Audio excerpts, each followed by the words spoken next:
Yes, hello everyone, welcome back to another video here on Cluiche with me, Séamus, Brady and Matthew Hurley, the Gaelic Statsman. It's been a while.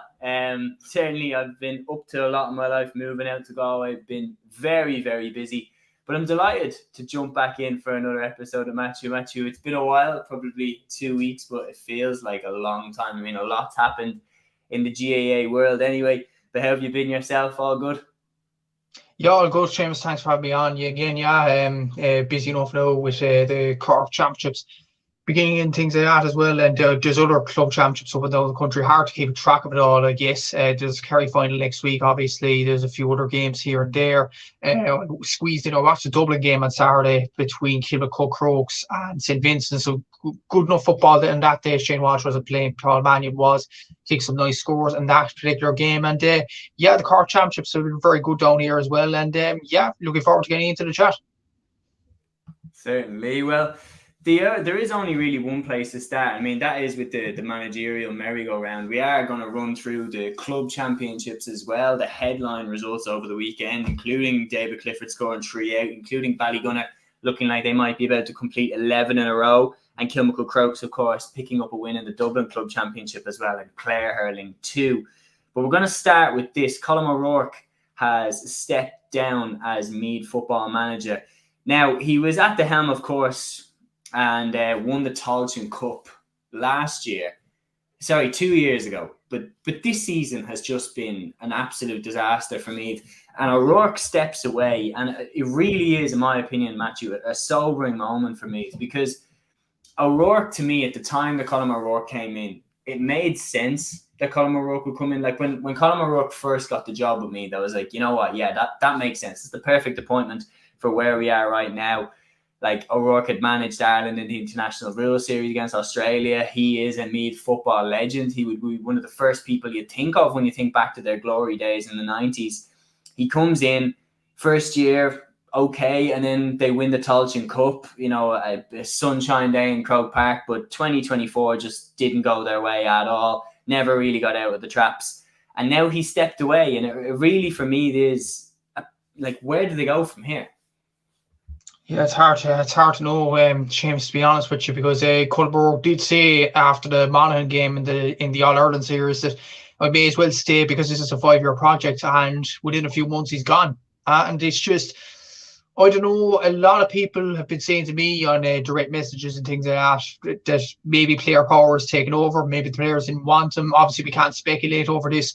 But it just didn't seem to work with me this season. Like, when you look at a Colliche today in the championship, 5 games, 4 defeats. Like, if you take away the lead, that's not good enough. And they only beat Longford by 7 points. That was a Longford team that eventually went on to lose to Waterford in the Tailteann Cup. They got heavy beatings off Dublin, got absolutely smoked by Kerry. Didn't do themselves that proudly against Monaghan. They could have easily won that game because Monaghan were in a bit of a rut themselves. Didn't win that game either. And the Lowe game really took the biscuit in the first game of the All-Ireland group stage. They lost by 10 points. Lowe scored 3 goals that day in the scheme.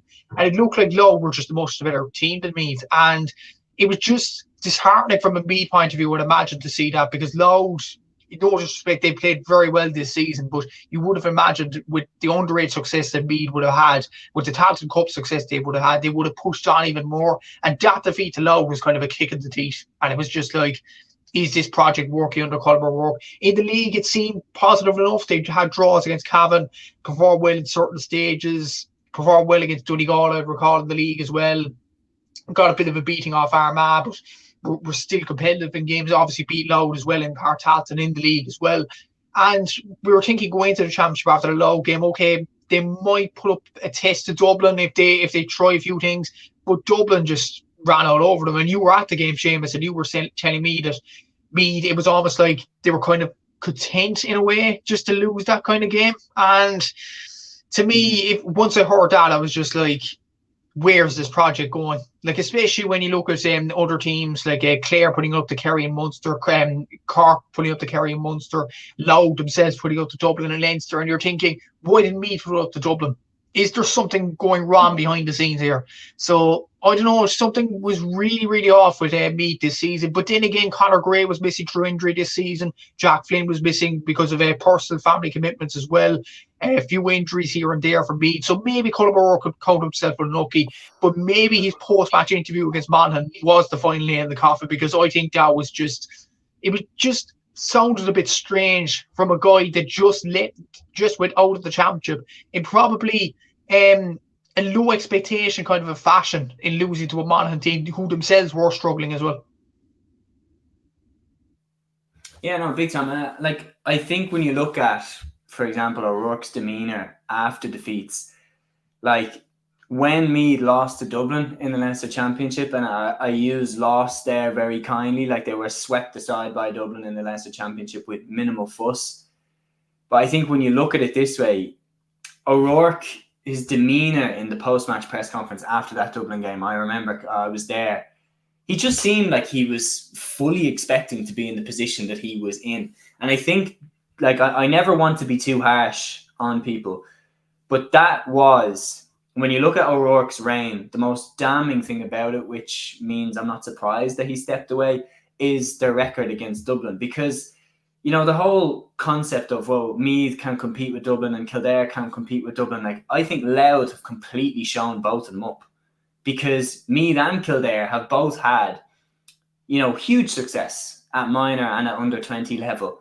And yet, haven't come near Dublin at senior level for such a long time. Louth haven't had that same success at under 20 level or at minor level. And yet Louth, in only 3 years really since Mickey Hart took the wheel and then Ger Brennan, Louth have closed the gap on Dublin so much. And I'm not saying that Louth are now going to beat Dublin in the next years, but by God, they came to Croke Park this year and they gave it a right good go. And they left Croke Park going, you know what, we gave it our all. Meath didn't give it their all against Dublin and Croke Park. And I think that was the most damning thing, is that you look at Meath now for the last decade, it's been one step forward, one step back. They find a player, they lose a player. They change teams every 5 years. Like, there's very little continuity in the squad.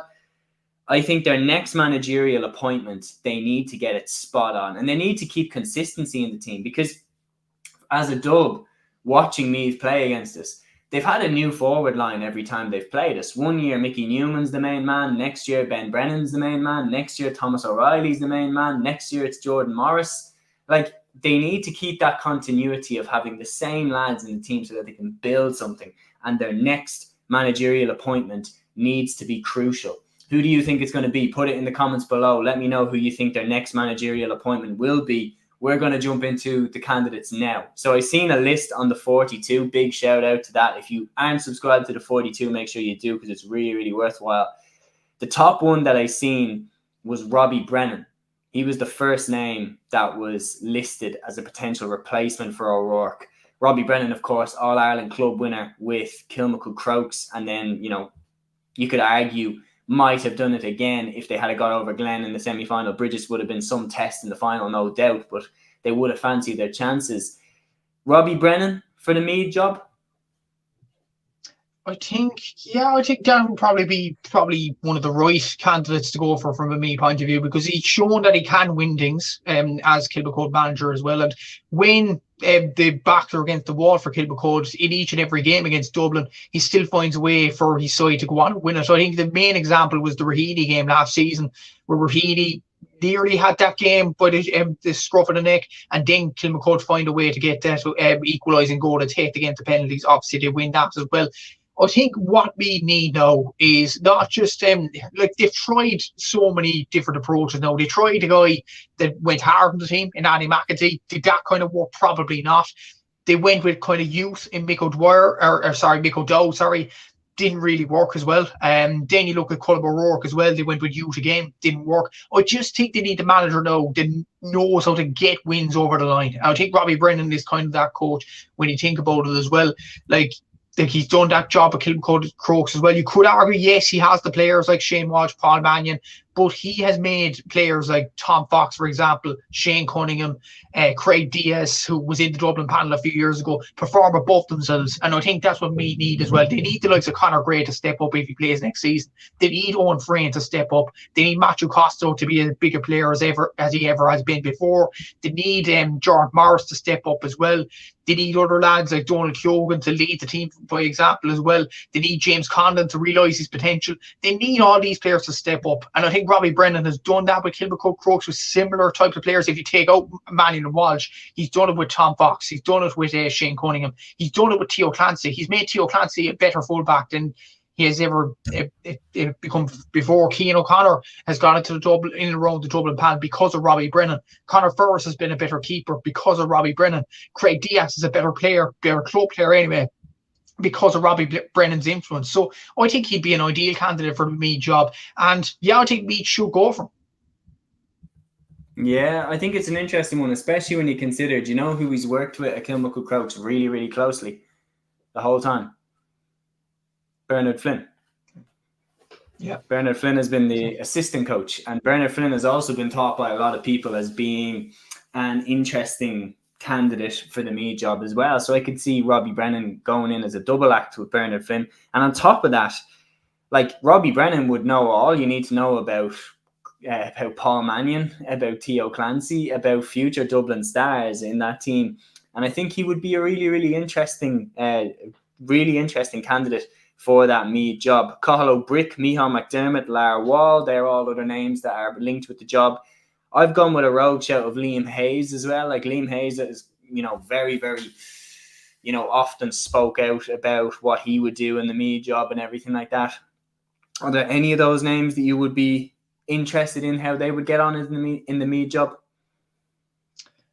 Yeah, maybe they need somebody that's relatively unknown. But then again, they did try that with Mick O'Dowd back in 2013 and worked for a while back then. They put it up to Dublin. They put it up to Tyrone in 2013 as well, other than the Tyrone antics and stuff like that. But Joe Bradley wasn't happy about that particular year. But 2014, they got hammered by Dublin. 2015, then they lost to Westmeath in the semi-final in Leinster. That was a low for Meath football. And then they didn't really recover after that. They got Andy McEntee in to try and rebuild things in 2017. Didn't work either. So maybe they're better off just getting a guy that is well proven in a track record. And not in inter-county level, no, but maybe at club level, maybe at underage level as well. They need somebody like that rather than the unknown, because it's going to be a difficult one with me, because even before Mick O'Dowd, Séamus Banty McEnany was before that, and that didn't really end well either in his 2-year spell. The last really successful manager, you could say, from a B point of view, was probably Eamon O'Brien in around 2009, 2010, when he guided to, well, I would say an asterisk to a Leinster title in 2010. I don't know, would be people actually count that as a Leinster title, but I would say he was probably the last B manager that you could say that had relative success. Like, they reached the All-Ireland semi-final in 2009 as well before that, which was a successful season for Meath when you consider they lost, so I think Limerick or Waterford or something like that the year before in 2008. So I think, like, they haven't had an influential manager that has had a real go on the team since 2010. That's 14 years ago. So I think this thing for Meath, I think they need to get this right if they are to build. And they have the under-20s coming through now. They have the likes of Conor Gray there. They have Owen Frayne, who performed well at stages this season. They have Jordan Morris. They have Matthew Costello. They have Donald Keoghan. They have some excellent players. It's just about building a team together and getting that belief into the Meath players. A bit like Joe Brennan has done with Louth this season. They need to take that standpoint and apply it to the Meath team this season. Yeah, no, well said. So yeah, that's wrapping up on the first story of the day. So Colm O'Rourke has stepped down today as the Meath senior football manager. It was a mixed bag as a reign, obviously the Tailteann Cup success, but 2024 definitely was disappointing for Meath, and their dire record against Dublin has continued. It's been since 2010 now that Meath have last beaten Dublin in championship football.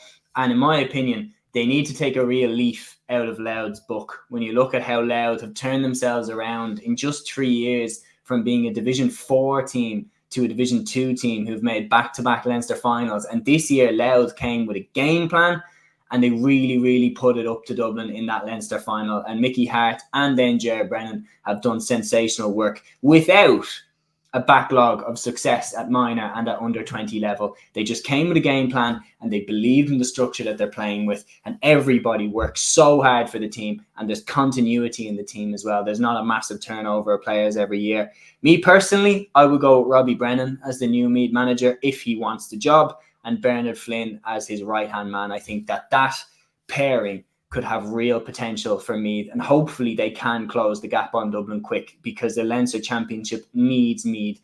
The GAA Championship needs Meath. Now, we're going to move on to the next bit of managerial merry-go-round. I just wanted to get your word on this. It's old news, but I missed it, and now I want to have my word on it. Mickey Hart joining the Offaly management team. The first question I'm going to ask, like, how much betting odds would you have said 2 weeks ago when Mickey Hart joining Offaly? This one completely caught me off guard. I did not see this coming. I didn't either, to be honest with you, especially with Declan Kelly. He's only been there 1 year, but they are keeping Declan Kelly on. But as a joint manager now, it's bizarre, really. And he's not a joint manager. He's not a joint manager. Like, if there's one thing you learn about Mickey Hart, is he's the boss. Oh yeah. He's joint manager by title. Yeah, that's the thing. Look, I think it's a bit harsh on Declan Kelly if he isn't the joint man. If that's what you're implying there, Séamus, that's very harsh on Declan Kelly. It really is, because after 1 year, I know they struggled in Division 3 and they lost to London and Limerick and down in the Tackle Cup group stage and went out with a bit of a whimper. But surely after winning the under-20 All-Ireland title, the guy deserves at least a year, at least 2 years, 3 years to build a team in Offaly. But no, it wasn't to be, and no, it just came at left field. I didn't expect to see this one coming, Mickey Hart coming in, and I actually seen the photo do the rounds over the weekend. I think Road were up against Tullamore, the Offaly Senior Football Championship, and I've seen a photo of Mickey Hart shaking hands with Niall McNamee. Could we see Niall in an Offaly shirt come next season? Big play for Mickey Hart. Like, Niall is a very passionate Offaly guy. I did interview him for a college project I did. He is a very so lad, Niall, and I'd imagine he will be chomping at the bit to come back in when Mickey Hart is on board. But it'll be interesting to see how the young players will perform now under him. The likes of Cormac Egan, the likes of Jack Bryant, if Aaron Keelan gets a go in the Offaly team as well, Morgan Tyne and all them under 20s from a few seasons ago. So it will be interesting to see how Mickey Hart binds that team together and gets them going. Keith O'Neill, another exciting young talent in that Offaly team as well. So could he work his magic like he did against Louth, or could it end in tears? Like, I think it could end easily in two of the ways. It could end where Cormac Egan and Jack Bryant get a lot of confidence off disappointment and flourish in the Tailteann Cup next season, or it could end in tears and Mickey will just ruin the whole thing with Offaly. I don't know what way it will end, but should be a very interesting saga next season. Yeah, no, I'm going to be keeping a close eye on it. And can you imagine if you had told us, 6 or 7 months ago when he was announced as Derry football manager, that by August 2024 he would be unveiled as Offaly's joint manager? Okay, the next few months is going to be very, very interesting, and it certainly has been. Me personally, look, maybe that was a bit rash to say that Mickey is going to be the Offaly manager, but just throughout his career, Mickey has always been the boss. Like, I've never seen him in a position where he's been assistant manager or anything like that. And I think he's always been, the head chef wherever he's been, whether it's Tyrone or whether it is Derry until it went kaput. And then he was head manager at Louth and everything like that. Like, the buck stopped with him in every job that he's been in. And, when you see Mickey Graham, for example, eventually taking over at Leitrim, we could see a situation like that with Mickey Hart and Offaly. Look, the reality is, yes, Declan Kelly definitely deserves time with that Offaly team, but by God, they were appalling in the Tailteann Cup. There's no real excuse for just how bad London beat them by. They had the players there on the field that day, and they were at home. I don't understand where that performance came from both sides. London were exceptional, but Offaly definitely were terrible on the day. So Mickey Hart definitely is coming in to add a bit of his experience. It's an interesting one that Offaly would trust him in a way. Maybe they're not really trusting him though that much, because they might have seen what he took Louth a long way and then jumped ship. Like, you never know. Like, a big job could make itself available to Mickey Harte over the next few years. You never, ever, ever know. Like, the Roscommon job or something like that could become available over the next few years, and we might see Mickey jumping to that. So I think Offaly definitely are trying to hold him at arm's length while trying to make it work for both parties without being fully reliant on him in case a big role appears. So it's an interesting one. And the Derry job, it will be interesting to see how he has recovered from the Derry job as well. And I think it could work. I'm going to be positive about it. The last one as well, I just seen this, the rumours of Shane Curran potentially taking the Carlow job. What do you make of that? I think that's confirmed. Is it Séamus? Shane Curran? Has he been confirmed? Yeah.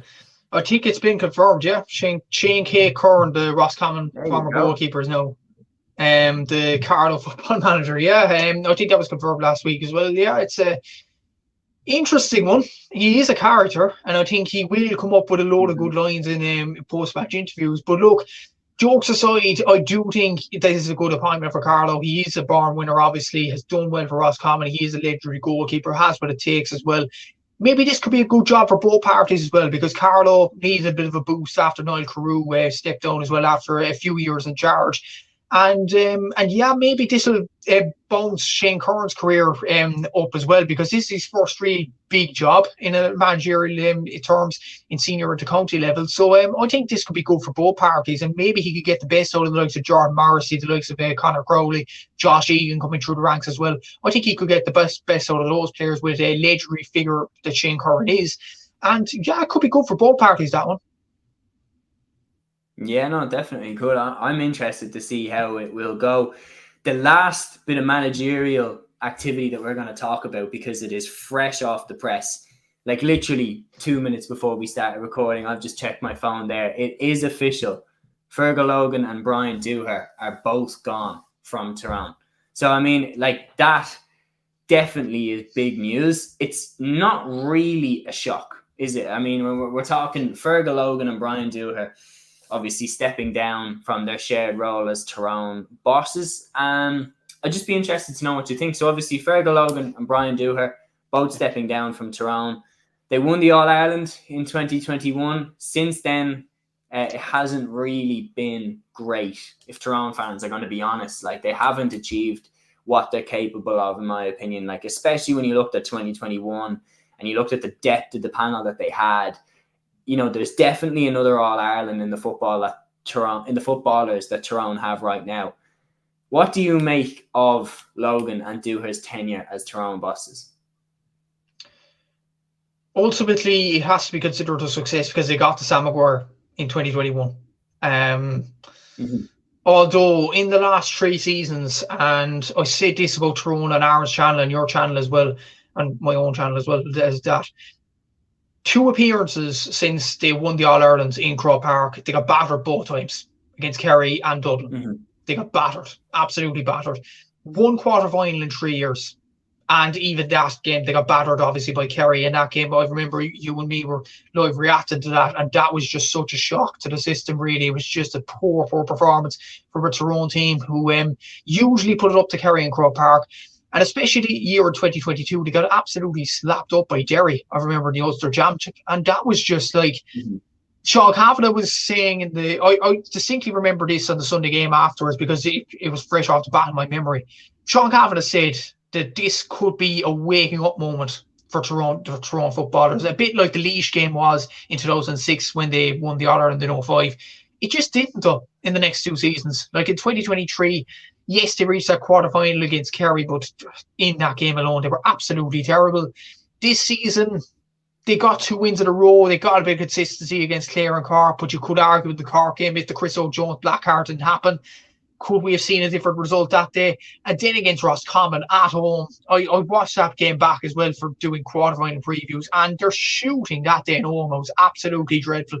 And Roscommon deserved to win it. Absolutely deserved to win it that day. And ultimately, it's a success because they won the All-Ireland. But the last 3 seasons haven't been good enough. And I think, and myself and Aaron discussed this on my own channel as well when we were doing gradings. We gave Tyrone, I think, a D for the All-Ireland if you're counting grades from A to F.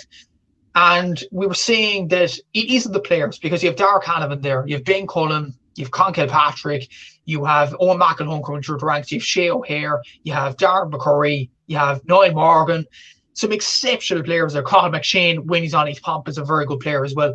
So it has to be the management. Something seriously is wrong in the backroom team. I don't know what it is. Obviously, thoughts go out to Fergal Logan. Obviously, he had illness issues this season. He was missing for most of the campaign. Obviously, best wishes to him to his recovery. Brian Dooher was taking most of the wheel for the ship this season. Yeah, it was a poor season. It really was, Seamus. It was a poor 3 seasons after winning the All-Ireland. I'm sure Tyrone fans will be absolutely disappointed in how it went in the next 3 seasons, but I think they will be grateful for what Logan and Dooher did deliver in 2021 and win the All-Ireland at the senior level, and in 2015 as well, when the two of them were in the backroom team and the manager as well, when they won the under-21 title against Tipperary that season. They brought that to Tyrone, and they owed the county nothing. But ultimately, in the last 3 seasons, you have to admit it hasn't worked out, has it? And the players are there for Tyrone. It just needs a good manager to come in and sort the whole thing out. Well said. Yeah, no, I completely agree. And so does Kieran here. Kieran McBreen says a fresh face in the Tyrone camp might rejuvenate them. Far too much talent within that squad to go to waste. And I think, well said, Kieran, like when you look at Tyrone, like 2021, they won the All-Ireland, and like Darragh Canavan was a substitute in that team. He was, an impact player coming off the bench, but he hadn't hit the levels that he has since hit.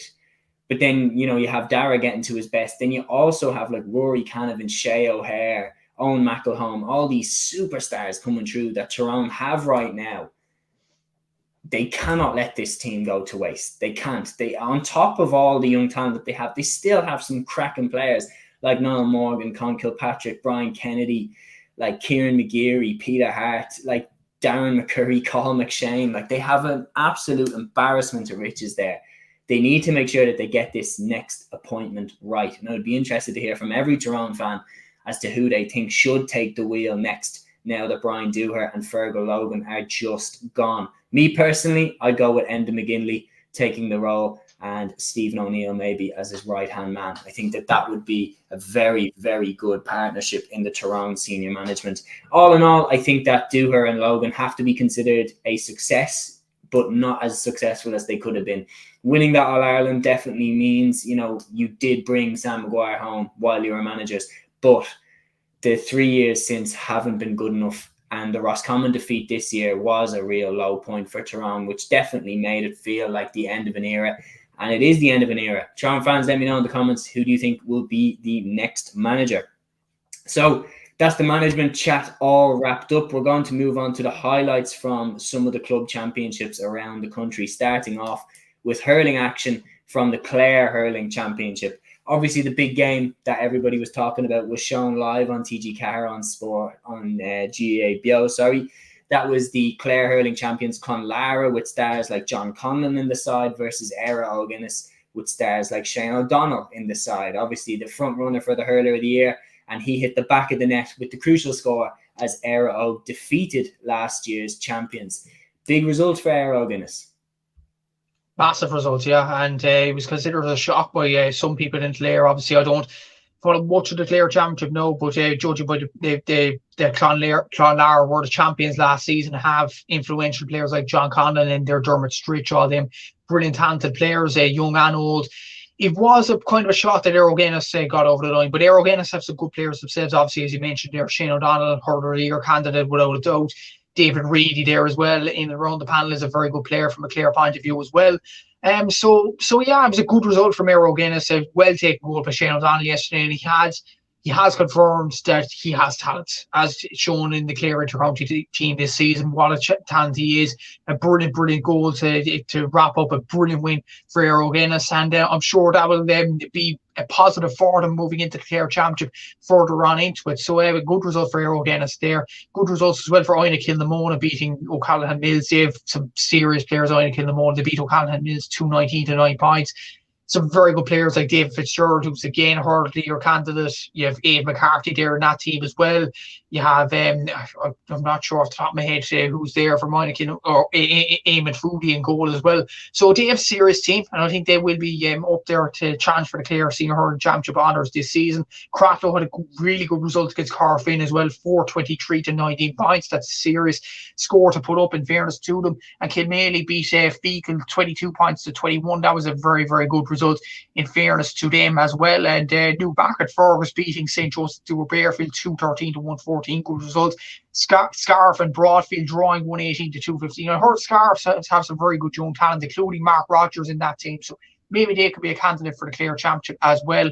6 Mile Bridge beating Crasheen 120 to 215 was another highlight result of the weekend for the Clare Senior Hurling Championship this weekend. But look at the results this weekend there. I think Aero Guinness will be definitely up there, but I think Ina Kilmona will definitely be a good bet to go all the way in Clare this year. I kind of like to look at that team, especially David Fitzgerald and Aidan McCarthy. They're two serious hurlers. No doubt about it. Certainly Davy Fitz is in the form of his life, and Aidan McCarthy as well really has stayed fit this season, which, you know, he's always shown the potential, but this year he's certainly put it together. Kieran says as well, referencing the Dooher Logan, he says, maybe it was just me, but I thought Dooher and Logan never really looked united on the sideline. Maybe the saying of too many chefs in the kitchen might have been adequate for Tyrone. You never ever know. But then what we're going to do as well is going to talk about one club championship, which definitely isn't as competitive as the Clare one. I think when you're looking at the Clare Championship, Clonlara, the fact that they win it last year and then lose to Aero, again, it shows the depth that is in that championship. Whereas when you look across to Waterford, there's really not much competition for Ballygunner. They won 22 points to 13 against Passage in the Waterford semi-final. They get through to the final where they will play against Abbeyside. Ballygunner are now one step away from completing 11 Waterford championships in a row. That is absolutely insane. In the other side, Abbeyside beat Mount Sion 320 to 19 points. Conor Prunty absolutely shut down Austin Gleeson in this game, and Michael Kiley was among the goal scorers down at the other end. It's Abbeyside against Ballygunner in the final. I think we both know who the favourites are. Question is, can Ballygunner be stopped in Waterford this year? Maybe if a virus goes around the camp, Séamus, but other than that, no. I'm sorry to anybody from Abbeyside, but look, Ballygunner are a serious team. We know that from Munster championships down through the years, from All-Ireland championships as well. They were very unlucky to lose St. Thomas's in that semi-final as well. And when you look at that Ballygunner team, Patrick Fitzgerald, Stacey Hutchinson, Barry Coughlin, Stephen O'Keefe, that's an inter-county team. Like the Mahanese, Kevin and Michael as well. Like, that is an inter-county team. Like, that's an incredible lineup there for Ballygunner, and they will be serious favourites. Fair play to Abbeyside, though. I think that's their first ever Waterford final, or their first in a long time as well. And to beat Mount Sion by 10 points, that's a team that contain Austin Gleeson in their ranks. That's a really good win. Well done to Abbeyside for getting over the line in that semi-final as well. A few shock sides have fallen through Grey side as well. 4 Mile Water were involved in relegation battle this year. That's with the likes of Jamie Barron won their ranks. So they survived, but that was kind of a surprise when you think about it in the Waterford Championship. And they probably would have been the second best team in command to Ballygunner, maybe alongside Mount Sion. But for Abbeyside to get to the final, it's massive for the club, obviously, massive for the community. But hate to burst the bubble, but I think Ballygunner are going to win this easily, and they will be going for Munster pretty handily as well. And I think they'll play, the Limerick champions in round one, and then the Tipperary champions in the semi-final. Correct me if I'm wrong there, Séamus. So still will be a tough route. You'd probably say maybe someone like Doon and Pearshig in the first round, and then third of Sarsfields or somebody in the semi-final. But Ballygunner look like in a serious battle to go ahead and win them, not just the Waterford Championship, but possibly the Munster Championship as well. Yeah, no, I definitely would back Ballygunner in Munster as well. I think when you look at how they got caught in the semi-final by St. Thomas's last year, when a lot of people put it down as Ballygunner's to win, that would have stung them a lot. Kieran McBreen here says Ballygunner, the Crossmaglen of Armagh. I think he means the Crossmaglen of Waterford, but definitely Ballygunner have had an absolute dynasty in Waterford over the past 11 years. Like, they have just been absolutely unbeatable in the Waterford Hurling Championship. And the players that they have, like players that would walk back into the Waterford team. Pádraig Mahoney would walk back in. Stephen O'Keefe, in my opinion, is still the best goalkeeper that Waterford have. Like Philip Mahoney, even I could see him getting game time, like, and he's still not playing. Barry Coughlin, exactly the same. Like, they really do have an embarrassment of riches. Even players that I personally didn't hear you say there. Maybe the signal is getting bad, but Peter Hogan, Conor Sheehan, like, these lads are supremely good hurlers, and definitely Waterford are, lucky that Ballygunner are there. But then on top of that, is it something that might be slightly holding Waterford hurling back, that Ballygunner have such a dynasty in the club championship? Possibly so, because when you look at the Munster Championships over the last few seasons, like the three inter-county sides that have really excelled are Clare, Limerick and Cork, and none of them club sides have been close in the Munster Championship over the last few seasons. When you look at Cork, they haven't had even a Munster Championship senior win since 2016. Glen Rovers beating Patrickswell. And Cork County team seem to be going well at the moment, reached the All-Ireland final, obviously. So maybe it could hold the feet back. At the same time, though, it is good for the likes of Muggy Barney and Kevin Manny to step into the Waterford panel and know that they've done a Patrick Fitzgerald as well. And when you look at the Waterford team, the whole landscape of it at the moment, they have improved. I know Davy Fitz left his post as Waterford manager, but they have improved overall this season in the Munster Championship, and that has been down largely to the Ballygunner influence as well. And maybe Ballygunner could teach a few things to Waterford to hurling as well, like leaving Desi Hutchinson, for example, inside where he's good at scoring in the full forward line, rather than bring him out to midfield. I think David Fitz kind of took that advice on board this season, and Waterford excelled at stages this season as well. So maybe it could be a good thing, but I see your point, and maybe it's a bad thing that it is holding the county back. Maybe the players aren't getting the required rest before the inter-county season does begin. But then again, when you look at the league next season, Waterford will be in with the likes of, I think, Carlow, Laois, Offaly inside of Division 1B next season. So maybe they can afford to play a B team and still walk all over those teams, no disrespect to them. So maybe it could be a good thing this season that Ballygunner go all the way and win the club championship. Maybe in this season in particular, seeing as Waterford got relegated from Division 1A last season.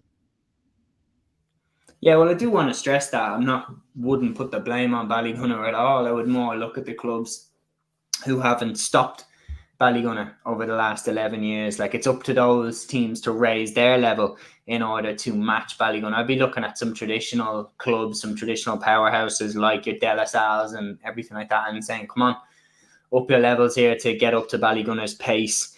But anyway, what we're going to do next is we're going to move from hurling to football, and we're going to highlight two club championships. We're going to highlight Kerry and we're going to highlight Dublin. We're going to highlight these two football championships and then wrap up the episode. So starting off with football action from the Kerry Football Championship, the highlight, then definitely the headline out of this, is David Clifford scored 3 goals and 8 points for Fossa, yet still ended up on the losing side to Lawn Rangers. Lawn Rangers won the game by 119 to 311. So David Clifford scored all but 3 points of Fossa's tally. Even in defeat, this guy is an absolutely supreme Gaelic footballer. He's superb, and yeah, he just showed his class in this game as well. 3-5 in one half of football as well. I was hearing from people that watched it on Clubber. The guy is inevitable, as that movie goes. Yeah, he's just he's an incredible footballer. He really is. But you have to question about Fossa, other than Paddy and David and Eamon O'Shea, to be fair to him as well. Who else do they have? Simply like 3-11, and for David Clifford to score 3-8 of that, like, that is insane. And yeah, it's a really impressive tally from him. Obviously, very upsetting that Fossa, for himself, obviously, that Fossa managed to lose that game. But Lawn Rangers deserve to get into the final. They're a historic club. They had historic success, obviously winning the Kerry Senior Championship years ago as well. So maybe they'd want to be back up in the Fettle and getting up to Kerry Senior Football Championships sooner rather than later. So a good result for them. But for Fossa now, and for Clifford himself, like, maybe I don't want to put the boot in even further into Fossa, but maybe this is a good thing for the Cliffords, because all they have now is East Kerry. Then they could rest for Christmas, and then they'll go into the league for Kerry next season. East Kerry will be happy now. Yeah, exactly. And the Kerry County team will be happy as well, because they'll have 2 fit lads going into the National League next season and the All-Ireland. So beware next season, lads. Like, they could be well positioned. But in all seriousness, I think the lads have needed rest for years now, and maybe this could be a good thing. Like, Fossa got all the way to the intermediate final last year. The Cliffords didn't really get much of a rest like the year before. They played with East Kerry, Fossa, the Munster Championship.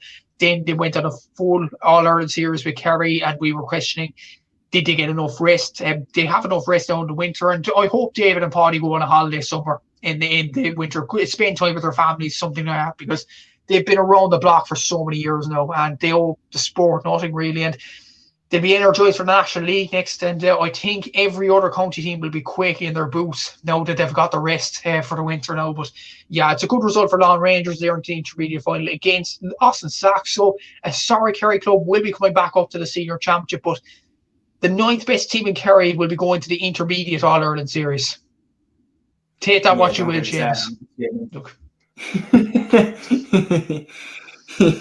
We had that discussion every year, man. I think it's, to be honest, like, I know that, people wouldn't like me for saying that, but I just wish that every county kind of operated off the same, structure, and that, you put your top 16 clubs in the top, you do straight knockout, and then, your winners come out. Because, I was talking about this with a fan recently enough, like just a fan of the sport, not even made it sound like he was a fan of me, but I don't think he knew that on Cluiche existed.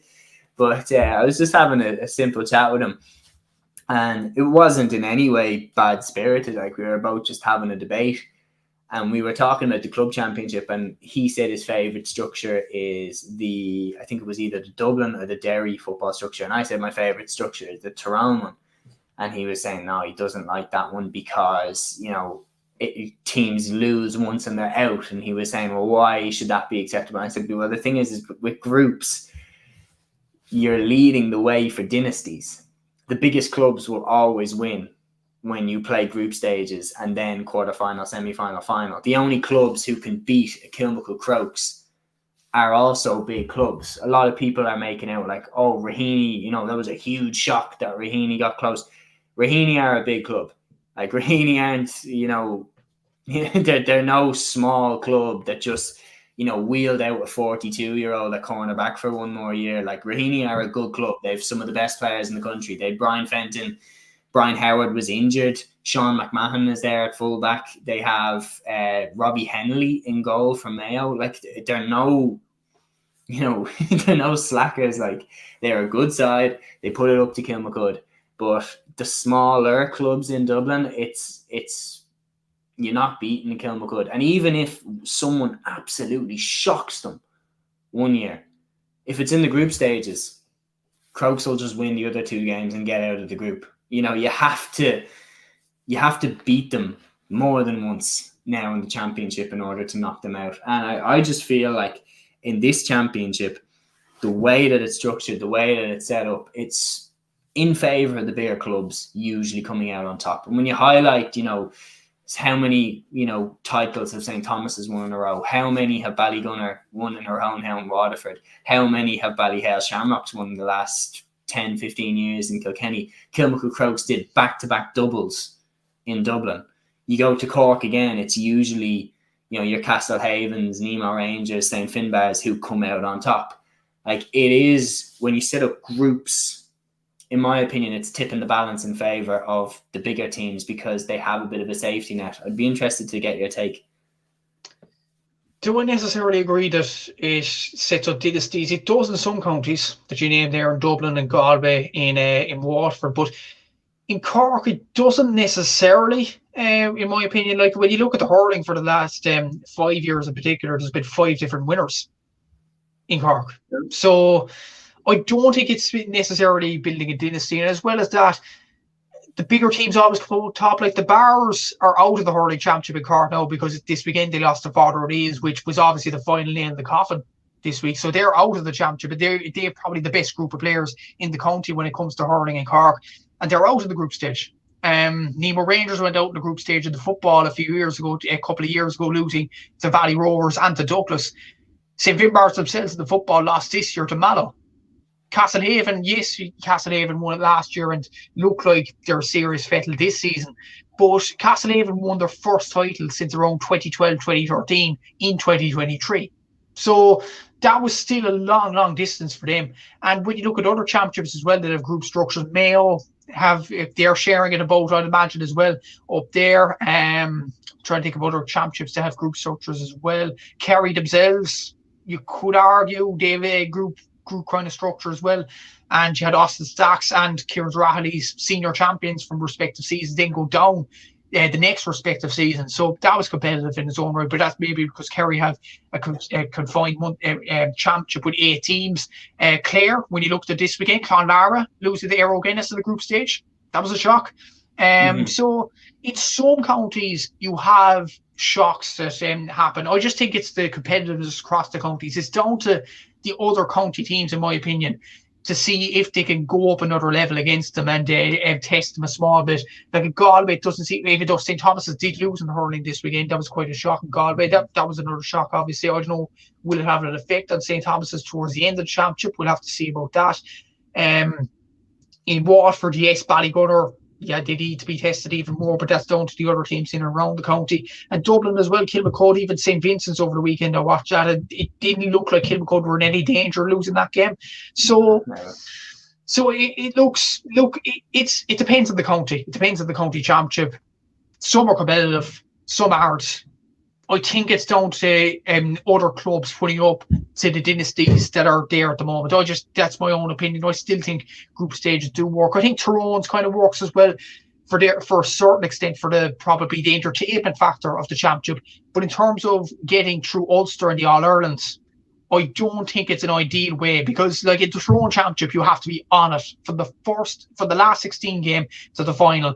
There's no second chances, no F-ups. You have to be on it straight away.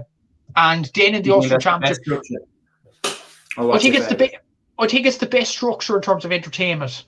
But in terms of winning Ulster Championships or provincial championships or whatever it may be, I don't think it's the best structure. I think group stage is the best structure for club sides in a particular county to go on a further run into the All-Ireland series. That's just my honest view. Maybe Tyrone people will have a different... Tyrone have won nothing really in the Ulster Championship that's the thing, level, in a long time. I think that's because by the time they get out, they usually have had the shit beaten out of them by each other. And then they get someone like Cross Glen, who's more or less strolled out of Armagh, who's taking them out then. That's the thing. And somebody actually, after the Bars lost to Mallow, I put up a post on my page saying that this is a huge shock. Mallow beating the Bars in the group stage. This is how the group table goes. And a Tyrone fan actually commented on that post saying that every county championship that has group stage structure shouldn't get a chance in the All-Ireland series. And I commented back to him, every championship in the country but Tyrone. So, and he was saying, yeah, Tyrone's the best championship in the country. Some people might have different views on it. Yeah. I think it could swing either ways, though. It could swing either ways. I do think, in conclusion, though, I do think Tyrone is the best in terms of entertainment. But in terms of getting sides through Ulster Championships, it's not. But just for Kerry, I just think maybe the divisional championships and the club championships could be done in a better light. That's my honest view. Maybe Kerry people disagree with me on that, but maybe it could be done better. Yeah, no, I definitely think it's an interesting one to look at. And I think if every county, like this is just wishful thinking, but if every county was operating off the same structure, say that every county started at the same time, last 16, quarterfinal, semi-final, final, and then one weekend in the year you had all of the county finals on, you'd be able to market the club championship a lot better, because I genuinely mean this when it comes to somebody who is covering the club championships. Like, as I said, man, like life's been mental lately with the move to Galway and everything like that. And like trying to keep up with what is going on, like trying to keep up and make sure that you don't miss anything massive is really, really hard, because like the Kerry Hurling Championship is already finished and there's counties that haven't even really got underway. There's big teams that have been knocked out in some club championships, as you said, like Finbars are gone and Dublin is still in the group stages. Like it's so hard to keep up with who's where, and like you have to update yourself on, there's 33 different championships going on at the same time, and it's so hard to keep up with who's winning, let alone talk about intermediate and junior. So, I mean, it's really, really hard. And I think if we were operating off a system of, as you said, last 16, quarterfinal, semi-final, final, and that every team is at the same stage of the championship at the same year. It would be so much easier for fans to follow the club championship as one giant thing. Whereas now I feel like you have to focus on individual championships to know what's going on, and then when your team gets out, like say for me, focus on the Dublin Championship, and then get out into Leinster, and then read who has won each championship. That was how I used to do it in the past, before obviously I got into covering the games and everything like that. But I think it's something worth considering. But by God, you would need a hell of a lot of power to get it over the line, because there are certain people in the clubs that would not want their structures to change by any stretch of the imagination. And now with the split season, there is more time for these championships to be a bit longer. Kieran says as well, Cavan have a round robin stage, 4 rounds of open draws, so anyone is liable to get anyone. Really, really interesting. And I think the other thing as well, when you're talking about the club championship structures and everything like that, I would just look at it and say, we need to make sure that the players are getting a rest. Because, we were talking about David Clifford and everything like that. Like, players aren't getting as much of a rest. We moved the county championships back so that there would be a split season.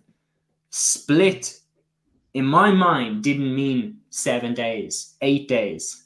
Players should be given time to take off every year, in my opinion. August should be just left untouched.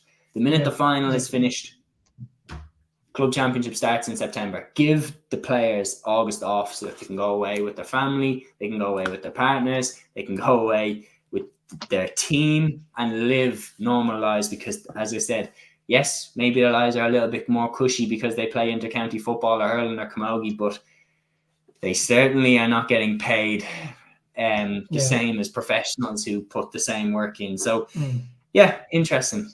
Yeah, that's the thing as well. This is an example as well about a certain player, not the Cliffords now, if you don't mind, this player in Cork as well.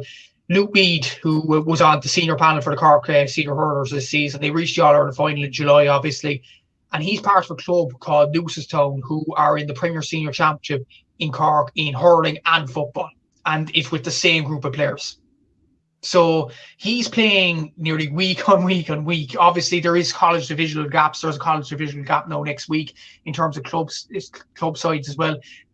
And he performed brilliantly in the match I was at yesterday against Blackrock. He was immense from centre back. To be honest, fair play to Luke for that. But he's been going on for week and week and week and week and week. Everything, like, it's just, you have to, commend the commitment of them. And I think the split season in general and the club championship in general kind of hurts the dual clubs more, because you look at St. Finbarr's and Cork out now. Newcestown have a lot of injuries in playing in both. You have other clubs as well, Douglas, Cantork, another club in Cork, obviously Kilmacudder club in Dublin, but they have like 2 separate teams. They've one for hurling, one for football. I think Brian Shee plays, but does he still play both, Séamus? I'm not entirely sure. Or does he just still play just football? So yeah, 2 separate teams there. Try to think of other clubs. I think he did. I think he played this year, man. Sorry, apologies. He played this year. But Aero Guinness is another club in Clare. Obviously, they had that brilliant result against Clonlara in the Clare Championship, but how could they keep sustaining, performance levels in football and hurling? They're the favourites for the football championship in there, and now they've beaten the last year's champions in the hurling. So, Lockmore Castellini, another example in Tipperary, a really proud dual club there as well. You have other great dual clubs, Naas as well in Kildare, even though the Kildare Hurling Championship doesn't have much competition compared to the other championships all across the country. I think it does hurt dual clubs a lot more across the whole country, because most of the clubs, if you're not talking about Kilmacook, Crokes, if you count them out, if you're talking about the clubs all around the island, like in Kildare and Cork and Clare, they're operating with roughly the same group of players, if it's a kind of a small enough club, other than city clubs whatsoever. So yeah, I think it will hurt the dual clubs a lot more, and there will be a lot more players that, other than Luke Mead, obviously, that would have played week on week on week in terms of football and hurling for the club as well, and played a lot in the inter-county season as well. So that has to be taken into account too. Certainly, and I think it's a great point you made about Crokes. I remember 2 years ago, I think maybe it was even 3 years ago at this stage, but I remember when Lockmore Castellini did the double, and then Kilmacook Crokes did the double, and I remember having a chat with my dad, being like, "What? Nobody's giving Crokes the same respect that they're giving Lockmore." And I thought about it, and I was like, Because Crokes have two entirely different teams. Like, this isn't like Noel McGrath and John McGrath were playing the football as well as playing the hurling. Kilmacud Crokes have like two entirely different teams. That year, Brian Sheehy wasn't playing football. So they had two entirely different starting 15s in both finals, and not one player featured in both of the codes. Like, so that's a whole other ball game. To like, this is the other thing that I was saying is, with the club championship getting more and more eyeballs on it, because I'm going to trickle this into my next point. Football Action from Dublin is the next point that we're going to look at, and Kilmacud Crokes is the standout of that. They're very convincing 17 points to 8 points victory over St. Vincent's at Parnell Park, where, as you correctly said, Kilmacud never ever looked in any danger in this game. But my point that I was going to make about this game is Kilmacud had Devin Burns from Kerry in goal, the former Kerry under-20 goalkeeper. He made his first start for Kilmacud Crokes in this game. And they had Paddy O'Connor from Sligo starting at full forward, Patrick O'Connor. Now, the two of those names are not Shane Walsh standard of names, but they are very, very good footballers, and they are inter-county standard. And this is the thing that annoyed me as somebody who's watched the Dublin Club Championship over the years. When Shane Walsh moved to Kilmacud, everyone lost their minds. I'm like, this has been going on for decades in the Dublin Championship. You go back to the start of the 2000s. Nafina won the Dublin Championship with Kieran McGeeney, Des Mackin, Enda McNulty all in the team. All Armagh boys. Then you move up to the end of the 2000s, into the 2010s. Vincent's won a few titles. They had Enda Varley from Mayo, Brendan Egan from Sligo. Like, they had Lorcan Smith from Westmeath, Joe Feeney from Armagh. Like, plenty of players supplementing that team. St. Jude's reached the final how many years in a row with Niall Coakley from Cork, Billy Sheehan from Laois. Like, Parnell's tried to buy half the inter-county players in the 2010s. Like, how many players landed into Parnell's, from your Colin Parkinson to Conor Mortimer to Colin Begley? Like, the amount of players that Parnell's got in. And my point here is you look at Kilmacud Crokes now. Shane Walsh jumped in, but it's the quieter additions that keep these teams at the top. Like, it's, again, Paddy O'Connor, Devin Burns. Like, these are really, really good players, and they're slotting into this Kilmacud Crokes team. And O'Connor is another player that teams have to worry about. And he could be a real difference maker in Kilmacud winning the football championship again. And the thing is, well, their opponent, St. Vincent's, Dara Cummins, an influential centre-back from Sligo. So, and Adrian Cummins, who's also a Sligo man as well. I don't know, are they related? But like, that is, like, it just epitomises the point in terms of the uproar that Shane Walsh received when he got the transfer to Kilmacud Crokes. Like, if you're going to complain about who he was. Exactly, yeah. And like, it's just have the same consistency. Like, you have players like David Burns. To be fair, I knew David Burns got the transfer there. He's a guard up in Dublin now, and he is a very good goalkeeper from Kerry. He's probably one of the best underage goalkeepers that Kerry have ever produced, in my honest view, watching a bit of Kerry football over the last few seasons. Paddy O'Connor, he performed well the other night. I actually didn't realise it was the actual Sligo Paddy O'Connor. I was kind of second guessing myself. You know the way, you're in a journalism degree and you're kind of guessing. You can't just guess out automatically. I was kind of second guessing. Is that the guy from Sligo? Well, apparently it is. So yeah, that's another player there as well. And of course, you have a guy from Offaly, I think Shane Horan, who came in for the Kilmacud Crokes a few years ago as well. Horan's was different. I will give this. Shane Horan played for Kilmacud Crokes for years, wasn't getting into the Dublin team, and then joined up with Offaly. Okay. So it was a little bit different, but that's still an inter-county player playing for Kilmacud from a different county. Exactly, and you look at the team that Kilmacud out as well. Like Conor Ferris, I don't think was even on the panel for Kilmacud the other night. And he was considered one of the best to keep club keepers in Dublin over the last few seasons. Theo Clancy wasn't in the squad. I don't know, was that an injury issue? But James Murphy played very well. Yeah, Craig Diaz wasn't there either. They did some good players there. Keane O'Connor played well. Rory O'Carroll is still there. Darragh Mullen, Paul Mannion. Like, you look at the six forwards that they do have. Hugh Kenny, Tom Fox, Shane Cunningham, Darragh Mullen are all mainstays in that Kilmacud team. Then you have Paul Mannion, who's just a superstar there. And Paddy O'Connor, who's an excellent player for Sligo to perform well in the Inter-County Championship. Plus, you have a certain Shane Walsh on the line as well, giving out the water. I think, honestly, James, Kilmacud looked very good this year.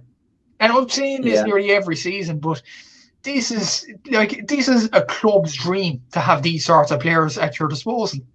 And look, if the players want to play for them, let them play. That's St. Vincent's are doing the exact same thing. They bring in Darragh Cummins into that team as well. St. Jude's did it over the last few years with Niall Coakley, as I mentioned there.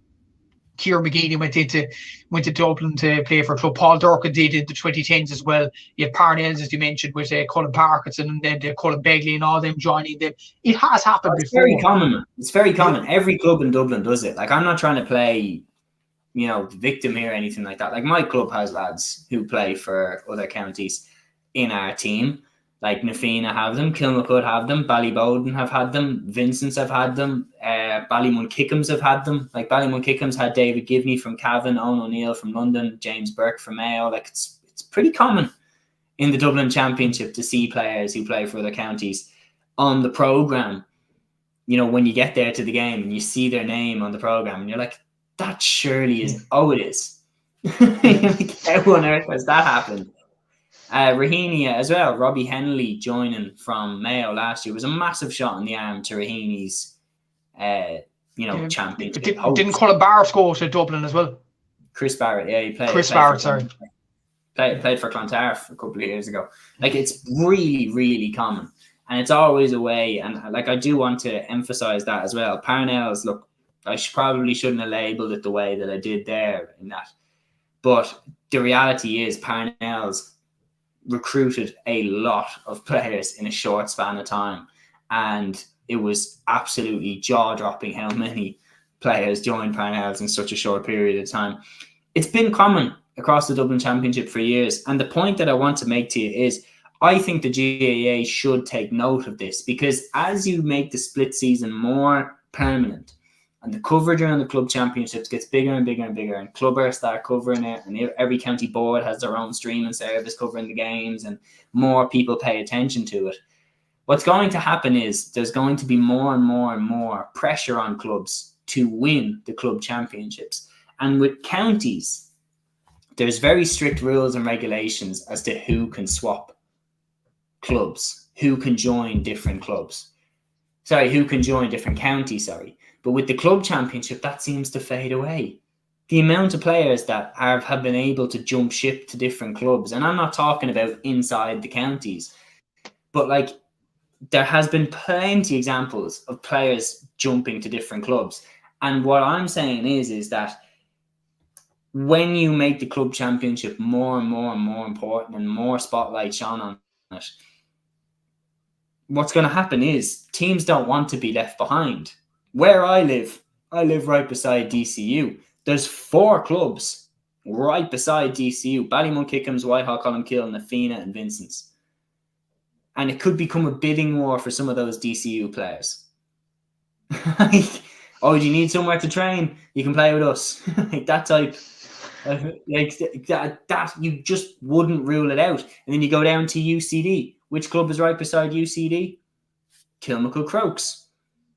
St. Jude's isn't far away from either. And Ballybowden isn't far away from it either. And you look at how many players are playing for Kilmacud Crokes from other counties and how many have played for Kilmacud Crokes over the years from other counties. Even going back to 2010 when it was Brian Kavanagh and Kevin Dias from Armagh. Like, I personally think the GAA need to switch up and make sure that this doesn't become like a transfer market. Because clubs in Dublin have been so successful with players from other counties. And you look at the Dublin final 2 years ago where Kilmacud Crokes beat Na Fianna. Shane Walsh made the difference.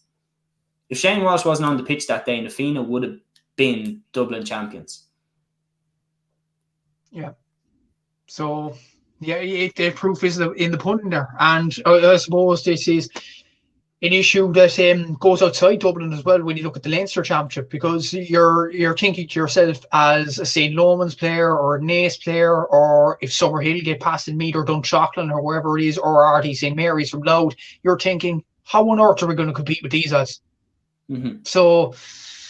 So yeah, it does spread across the bounds as well, and the All Ireland series as well, because what Graham's Glen would have thought to themselves, okay, we've had the likes of Conor Glass, Ethan Doherty, Ewan Mulholland that have trained all their life at Watty Graham Glen's training pitch, and have gone up to a high level with the club all the way up.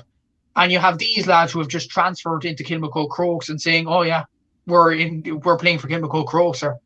We train for a team in Sligo or Galway or Kerry or Cork or whatever, and maybe that's a bit it's wrong when you think about it that way, but it's been happening in Dublin for years. If you're going to have one complaint about That's one where club, the jobs are.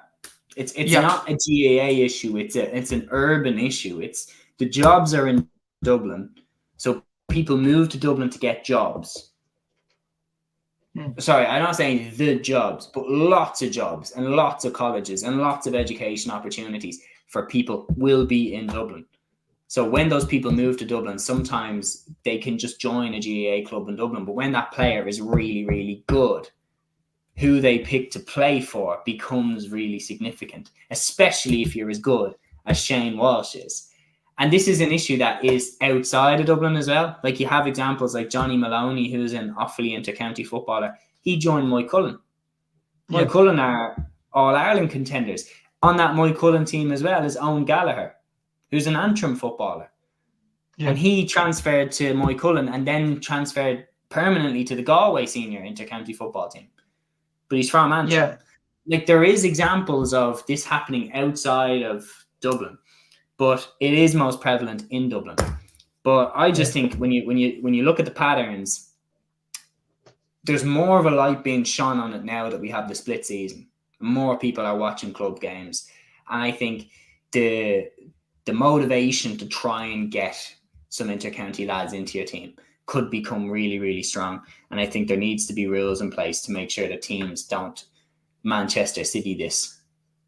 Yeah, oh, definitely. And it's an example down here in Cork as well, with particularly St. Finbarrs in particular. I know they've been struggling this season, but Conor McQuickard, a down inter-county player that won the Tailteann Cup this season, played his club football while down in Cork with St. Finbarrs. Rhys McInerney, a player from Ulster, I think he's from County Down as well. Obviously, apology if I'm wrong there. He played with St. Finbarrs. Michael Donovan, Limerick inter-county footballer, played with St. Finbarrs. You look at Nima Rangers, they had a guy called McCartan, I think, from County Down as well, played with St. Finbarrs. Even when you look at the Camogie team, Saoirse McCartan from County Down came down.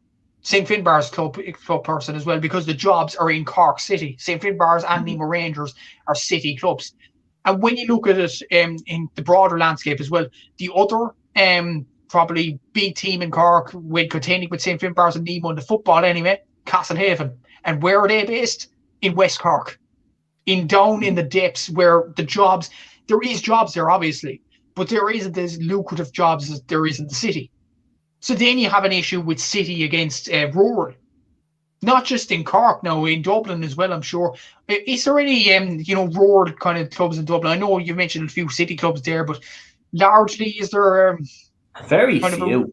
There's very few rural. Like, if we're talking rural clubs, like I'd kind of be looking at Manowar and maybe St. Maur's. But Rush used to be quite rural, and now, like, they're really building up Rush. Like, they're putting tons and tons of housing estates in. Like, so...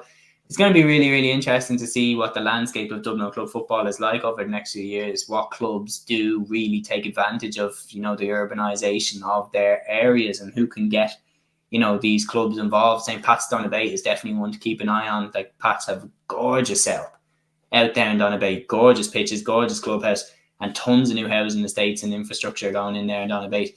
I could see them being really, really good over the next few years. But yeah, it's definitely an issue worth coming back to, no question about it.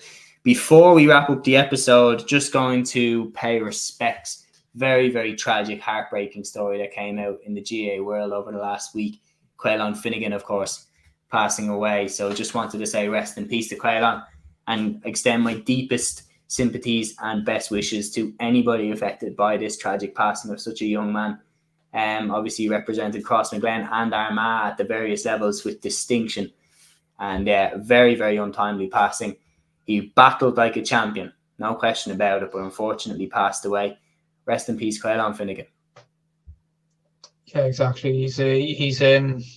He was just a great man, obviously a great young player for Armagh, great young player for Crossmaglen. The tributes pouring in this week have just epitomised what type of player Caolan was. Brain cancer is just an awful disease, it really is. And he fought so hard, he fought like a champion, as you said there. And it was, it was hard seeing that 20 years of age to get a diagnosis like that is just absolutely heartbreaking. And yeah, it's a hard one to take. Obviously, the guy is younger than I am. Obviously, he's younger than you are as well, Séamus, and it's just such a hard for his family. Obviously, the Finnegan family, the whole Crossmaglen community as well. The tribute pouring in from, as I said, like I seen a video from G.A. Bible, I think in 2015, 2016, go around the roundabouts on Twitter during the week of him kicking a lovely score when he was younger, obviously around 12, 13, 14 years of age. Probably just showed the quality in him, and he was going to be a successful player for Crossmaglen and potentially for Armagh as well. But unfortunately, life's cruel, Séamus. And obviously, condolences to the Finnegan family, condolences to Crossmaglen Rangers GA Club, condolences to Armagh GA and Arieste Garevanum. RIP Caolan, you were an absolute brilliant GA player and a brilliant person above all else. Yeah, no, well said. So, guys, that does conclude another episode here on Cluiche. My big thank you to Matthew as well, and a massive thank you as well to Kieran McBreen for all the comments he was putting in there. You threw in a nice one there. Thanks very much, Ken. I really, really appreciate that. A great show, lads. Keep it up. Do be sure, guys, if you're watching this, to give Matthew a follow as well on the Gaelic Statsman. But to be honest, if you are watching my show and don't follow Matthew, it's a bit weird at this stage. He's on every other week. But yeah, that is another episode finishing the books. Thanks so much to everybody for tuning in. Until the next one, guys, here on Cluiche, Torara this time. Slán.